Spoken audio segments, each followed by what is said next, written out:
Cut பண்ணி open பண்ணா சரி நம்ம கொஞ்சம் ஓப்பனா பேசுவோமே. சொந்த நாடு இந்த பேர் நாங்க தானே வந்து T20 வேர்ல்ட் கப் ஆர்கனைஸ் பண்றோம். நான் வந்து ஸ்ரீலங்கா பத்தி பேசுறேன். அப்படி இருக்கும்போது சொந்த மண்ணில் சொந்த மக்களுக்கு முன்னுக்கு அப்பையும் கூட வந்து நம்ம டீமை வந்து ஒரு செமி ஃபைனல்ஸ்குள்ள குவாலிஃபை பண்ணி கொண்டு போக முடியலன்னா அப்ப என்ன ஒரு டீம், எவ்வளவு அசிங்கம் இது இந்த பையனை மட்டுமா? சரியா 2014க்கு அப்புறம் எந்த ஒரு ஐசிசி டோர்னமெண்ட்ஸ்லயும் செமி ஃபைனல்ஸ் கூட ஸ்ரீலங்கா வரல. எனக்கு தெரிஞ்சு இப்ப ஸ்ரீலங்கன் டீம்ல விளையாடுற 11 பேர் விட்டு பேருமே கூட வந்து நாட்டில் இருக்க அவ்வளவு பேருக்கும் ஸ்ரீலங்கன் கிரிக்கெட் ஃபேன்ஸ் அவ்வளவு பேருக்கும் தெரியுமான்னு சொன்னா தெரியாது. ஏன் பச்சை பாலிடிக்ஸ் இதெல்லாம். ஸ்ரீலங்கால இருந்து எவ்வளவு கிரிக்கெட் பிளேயர்ஸ் வந்திருக்காங்க. இன்னைக்கும் உலக தரப்பட்ட எத்தனை லீக் மேட்சஸ்ல அவங்களோட கண்ட்ரிபியூஷன் கொடுத்துக்கிட்டு இருக்காங்க. அவ்வளவு பெரிய லெஜெண்ட்ஸ் எல்லாம் வந்து இந்த கிரிக்கெட் டீம் இன்னைக்கு இருக்க இடமே தெரியல. ஜிம்பாப்வே எவ்வளவு நல்லா பெர்ஃபார்ம் பண்றாங்க. அவங்க இந்த வேணும் கொடுத்த எஃபர்ட்டும் போட்ட ஃபைட்டும் அதுல ஒரு 1% வந்து ஸ்ரீலங்கா கொடுத்திருப்பாங்களா? இல்லவே இல்ல. எவ்வளவு அலட்சியம் ஸ்ரீலங்கன் கிரிக்கெட் டீமுக்கு கிரிக்கெட் போர்டுக்கு. இதெல்லாம் ரொம்ப வெறுத்து போயிருக்கும். நிஜமா சொல்லுங்க, ஸ்ரீலங்கால இருந்து டேலண்டடான கிரிக்கெட் பிளேயர்ஸ் இல்லையா? ஸ்ரீலங்கன் நேஷனல் ஸ்போர்ட்ஸ் வந்து கிரிக்கெட் இல்லாம இருக்கலாம். ஆனா கிரிக்கெட்டை பைத்தியமா விளையாடுற எவ்வளவு பிளேயர்ஸ் இருக்காங்க.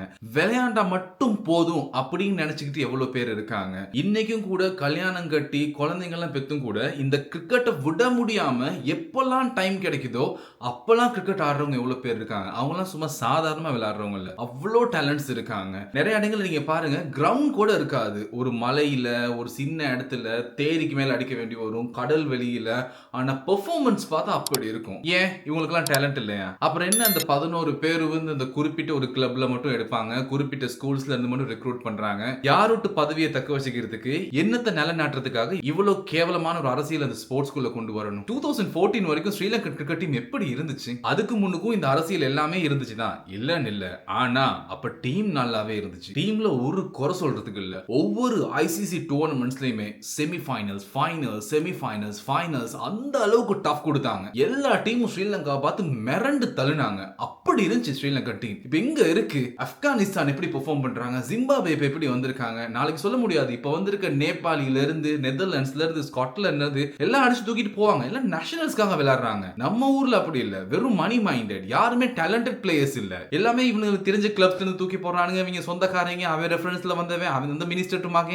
இன்னைக்கும் மத சார்பான பாலிடிக்ஸ் வந்து ஸ்ரீலங்கன் இன்டர்நேஷனல் ஸ்போர்ட்ஸ் எல்லாத்துலயும் இருக்கா இல்லையா? ஏதாவது ஒரு மதத்தை சேர்ந்தவங்க இன்னைக்கு வந்து ஸ்ரீலங்கன் இன்டர்நேஷனல் ஸ்போர்ட்ஸ்க்கு விளையாட முடியுமா? கிரிக்கெட் விளையாட முடியுமா? முரளிதரன் ஒரு பெரிய இன்ஃப்ளூயன்ஸ்ல வந்தாரு, ஒரு எக்ஸ்ட்ராடினரி பிளேயர், இல்லன்னு இல்ல. அதை தவிர்த்து ஒரு வேற மதத்தை சேர்ந்த ஒரு பிளேயர் வந்து ஸ்ரீலங்காவுக்கு விளையாண்டாருன்னு சொல்லுங்க. எதுக்கு இந்த கேவலமான ஒரு அரசியல்? நான் ஸ்ரீலங்கன் சிட்டிசன். அப்படி இருக்கும்போது என்கிட்ட ஸ்ரீலங்காவை உலக தரத்துல தூக்கி நிறுத்துற அளவுக்கு டேலண்ட் இருந்தாலுமே கூட நான் வந்து புடிஸ்ட் டேலண்ட் சொல்ல வந்து ஸ்ரீலங்கன் இன்டர்நேஷனல் டீமுக்காக நான் பார்ட்டிசிபேட் பண்ண முடியாது. அப்ப என்னதுக்கு நான் ஸ்ரீலங்கன் சிட்டிசனா இருக்கணும்? ஸ்ரீலங்காவிலே பிறந்து வளர்ந்து ஸ்ரீலங்காவில சம்பாரிச்சு ஸ்ரீலங்காவில டாக்ஸ் பே பண்றோம். அப்படி இருக்கும்போது நம்மனால ஒரு டேலண்ட் இருந்துமே கூட வந்து ஒரு இன்டர்நேஷனல் கேம்ல பார்ட்டிசிபேட் பண்ண முடியலனா அப்ப என்ன அது ஒரு கவர்மெண்ட்? இப்ப இந்தியாவை எடுத்துக்கிட்டா இந்தியாவில் ஒரு 100 கோடி பேர் இருக்காங்க. அங்க இல்லாத ஆனாரப்பட்ட பொலிட்டிக்ஸா எவ்வளவு பொலிட்டிக்ஸ் நடக்குது. அப்படி இருக்கும்போது கூட அங்கேயுமே வந்து வேற மதத்தை சேர்ந்தவங்க, வேற கல்ச்சரை சேர்ந்தவங்க, வேற ஸ்டேட்டை சேர்ந்தவங்க இன்டர்நேஷனல் ஸ்போர்ட்ஸ் விளையாடுறாங்களா இல்லையா? ஈவன் தமிழ் பிளேயர்ஸ் எவ்வளவு பேர் விளையாண்டு இருக்காங்க. இப்பயும் எவ்வளவு பேர் விளையாண்டுட்டு இருக்காங்க.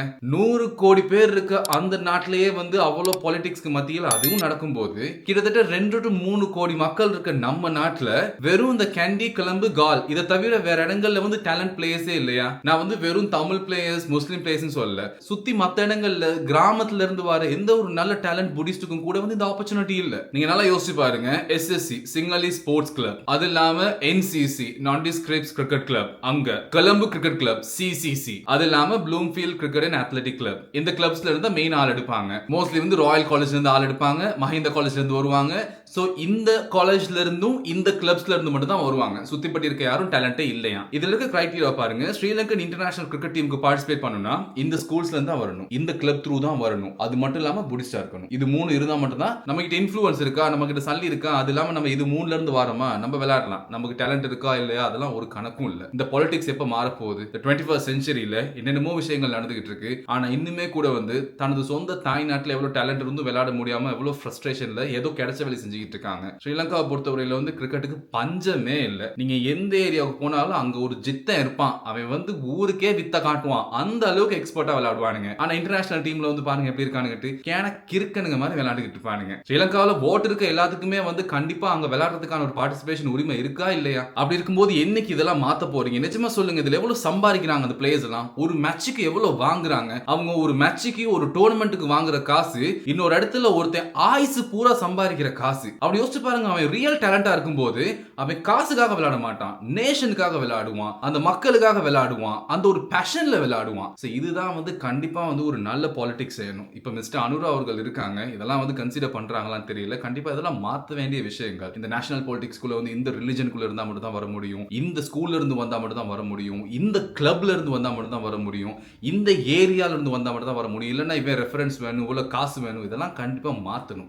கண்டிப்பா அந்த டாப் மேனேஜ்மெண்ட்ல இருக்காங்க கிறுக்கனுங்க, அவனுங்களை மாத்தணும். எவ்வளவு லெஜெண்ட்ஸ் இருக்காங்க, கண்டிப்பா அவங்க எல்லாம் கொண்டு வந்து போடணும். இன்னைக்கு யோசிச்சு பாருங்க, மும்பை இந்தியன்ஸ் எவ்வளவு பெரிய ஒரு பிரான்சைஸ். பட் அங்க யார் ஹெட் கோச்சா இருக்கா? மஹேல ஜெயவர்தன. ராஜஸ்தான் ராயல்ஸ்க்கு யார் இருந்தா? குமார் சங்கக்கார அண்ட் முரளி இருந்தாங்க, மலிங்கா இருக்காங்க. கிரிக்கெட்டை பொறுத்தவரையில ஸ்ரீலங்கன் பிரைட இப்படி மேல ஏத்தி வச்சவங்க அவ்வளவு பேரும் இன்னைக்கு இன்டர்நேஷனல் லீக் மேட்சஸ் எல்லா இடத்துலயுமே ஒரு பெரிய இடத்துல இருக்காங்க. அந்த டீம் அவங்க தான் கைட் பண்றாங்க. அந்த மாதிரியான தரமான பிளேயர்ஸ் கொடுத்த இந்த நாடு இன்னைக்கு எங்க போயிருக்கு? ஸ்போர்ட்ஸ்ல வெறும் கேவலமான பாலிடிக்ஸ்க்காகவும் ஒரு சிலருடைய தனிப்பட்ட சுயநலத்துக்காகவும் அவங்களோட அரசியல் லாபத்துக்காகவும். இன்னைக்கு யோசிச்சு பாருங்க, ஸ்ரீலங்கா கிரிக்கெட் டீம் எங்க போய் நாசமாய் கிடக்குன்னு சொல்லிட்டு. நம்ம தொடர்ந்து வாயை மூடிட்டே இருக்கனால தான் தொடர்ந்து இந்த மாதிரி அரசியல் பண்ணிக்கிட்டே இருக்காங்க. எனக்கு இது சுத்தமா பிடிக்கல. புடிஸ்டா இருந்தா மட்டும் தான் வந்து இதுல விளையாடலாம் அப்படின்னு ஒரு கன்செப்ட் வச்சிருக்காங்க பாருங்க, காண்டாகுது. இதை பத்தி நீ என்னது பேசுற அப்படின்னு சொல்லும்போது ஸ்ரீலங்கன் தானே நாங்க. இப்ப நான் பின்லாந்துல இருக்கேன், பின்லாந்து இருந்தாலும் நான் பின்லாந்து சிட்டிசன் இல்ல. அப்படி இருக்கும்போது கூட நமக்கு ஒரு ஆத்மார்த்தமா ஒரு விஷயம் நமக்கு தெரியும், இதை நம்ம பண்ண முடியும் அப்படிங்கும்போது நம்ம இங்க ஃபீல் பண்ணுவோம். நம்ம